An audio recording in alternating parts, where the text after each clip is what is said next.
Well, hello there. In this particular video, I will explain on the example of one of my viral pins, why it went viral, how law of supply and demand works on Pinterest, and in general in marketing, and human emotions play also a role in how your message gets across. So you'll have several very important tips here. So stay with me and just try to get as much as possible from what I want to tell you right now. So this pin is kind of ugly looking pin, or some people may like it, some don't.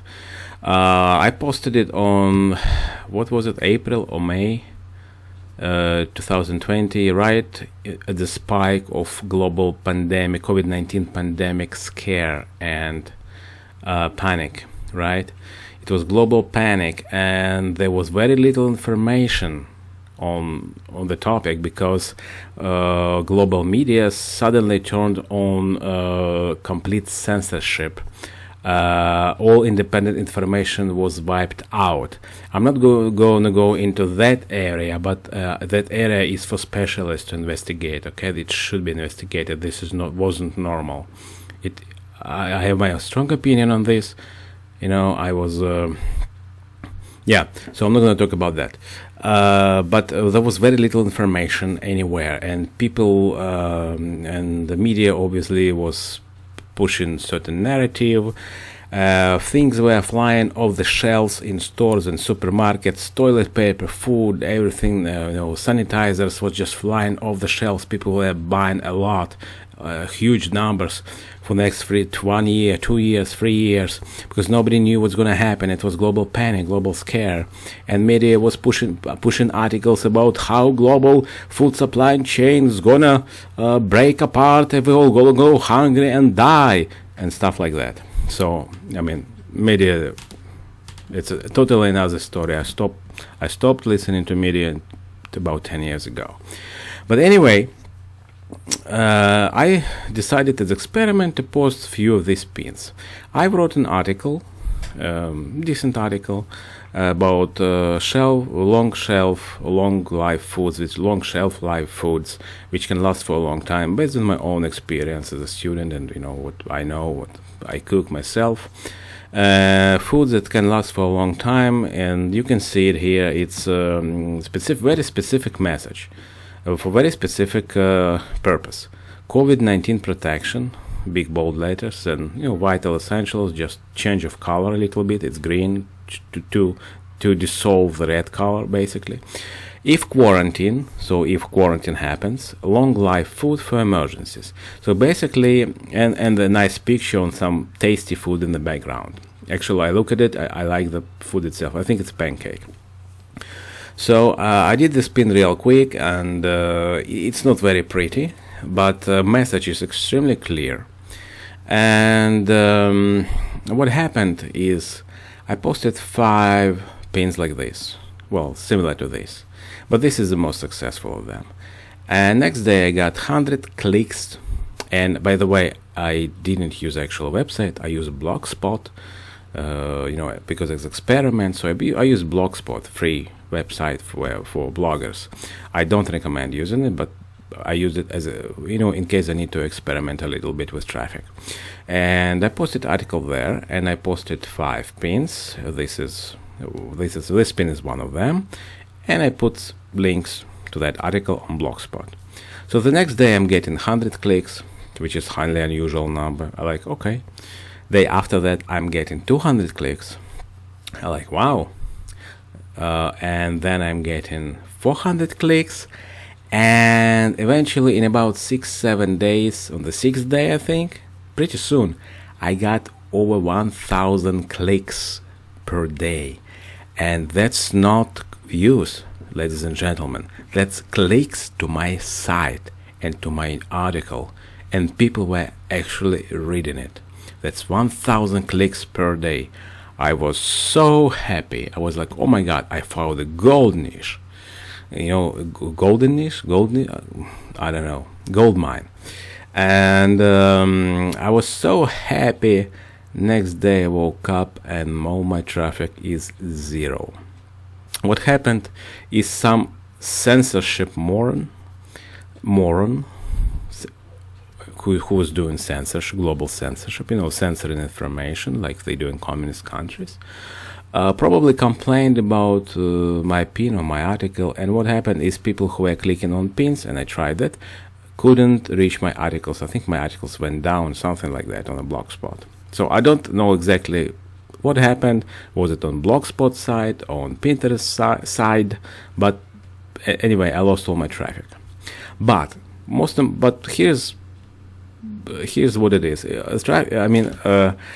This pin also was saved like 100 times per day.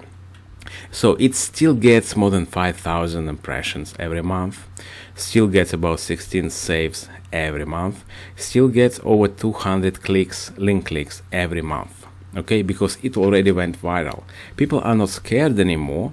Okay, they're not scared anymore. This panic is gone, but this pin already went viral, so it still keeps sending me traffic every single month. And I reposted the article. I removed all controversial stuff from article because of censorship. I posted pure food, long shelf food advice kind of recommendations. I posted that article on different site. It's temporary site. And almost has like 3 articles, and that's it, which is not good for CEO, but I still get these clicks. What to take out from it? First of all, the pin has to here's what happened: loss of supply and demand.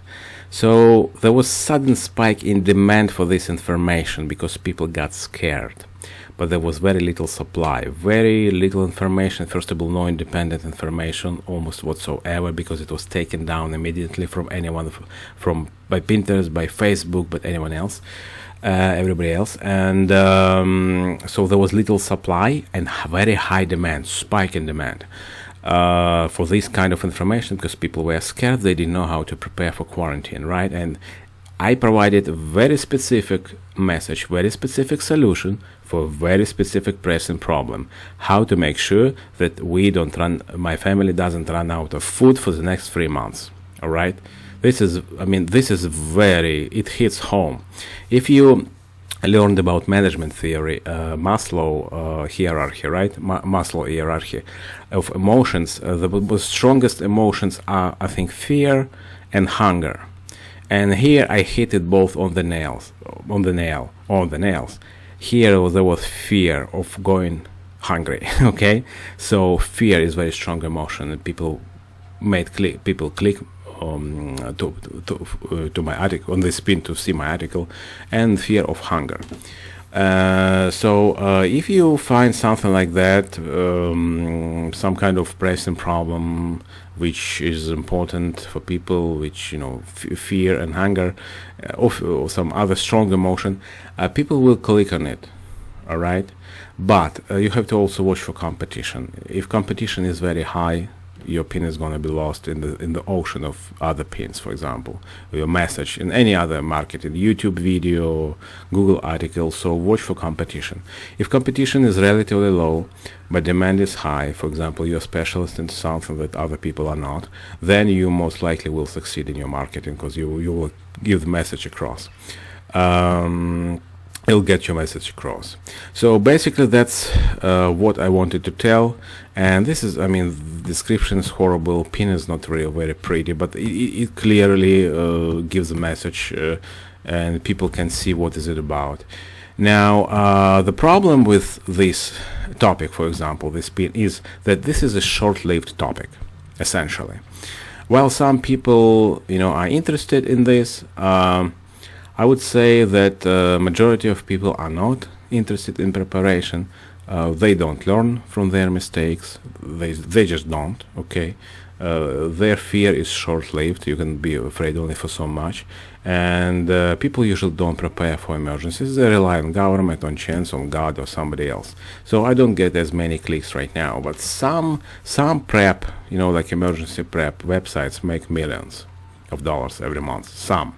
but you gotta be really into this stuff. I'm not into that stuff as much, so I didn't continue to build on that traffic. Maybe I should have, but you can try yourself. So, but this was a fad, basically. It was a short-term scare. I got really huge traffic. I mean, I could get something out of it, maybe some sales too, if I knew how to properly set up my page, sales funnels. But things like this occasionally pop up in society, right? So, but please make sure it's not a fad. You know, it's something that lasts for a long time, because this spin can last for several years and bring traffic, right? If this is a fad, these spins traffic will die and these spins will become useless. So you've got to find the balance between short-term fad and long-term